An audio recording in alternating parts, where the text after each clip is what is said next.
என்ன ப்ரோ இவ்வளவு பணம் எடுத்து வச்சிட்டு இருக்கீங்க? ஒன்னில ப்ரோ, வீட்டுல இருக்க பழைய பட்டு புடவைலாம் கொடுத்தா இவ்வளவு பணம் கொடுத்தாங்க.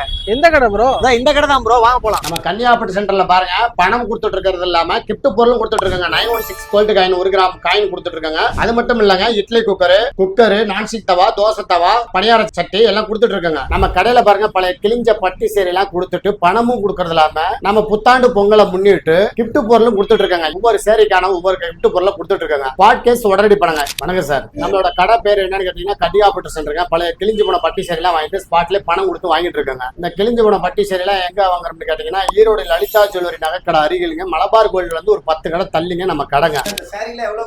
இந்த சேரியில பாருங்க 4 சேரி கொண்டு வந்திருக்கீங்க. இதுல 3 சேரி வந்து பியூர் ஜெருக்குங்க, அதனால இது விலை வந்து ஜாஸ்தி போதுங்க. இந்த ஒரு சேரி வந்து காப்பர் ஜெருக்குங்க, இது போகாதுங்க, நாங்க வாங்க மாட்டாங்க. இந்த கல்லுல தேய்ச்சி பார்த்தா ரெட் கலர் வந்தா வாங்குறது கிடையாதுங்க, ஒயிட் கலர் வந்தா மட்டும் தான் சார் வாங்குவோம். இந்த 3 சேரி எவ்வளவுக்கு போகுதுன்னு கேட்டீங்கன்னா 88,500 ரூபாய்க்கு போகுதுங்க சார். இந்த 3 சேரி நாங்க அமௌண்ட்டுங்க. மறுபடியும் நீங்க ஜக்காடு புடவை ஒரு சேரி ஒன்று கொண்டு வந்தீங்க, அந்த சேரிக்கு 916 காயின் ஒன்று ஃப்ரீங்க. நீங்க 4 புடவை கொண்டு வந்தீங்க, சேரிக்கான கிஃப்ட் பொருளுங்க. இது பூரா மனசு திருப்தியா வச்சுக்கோங்க.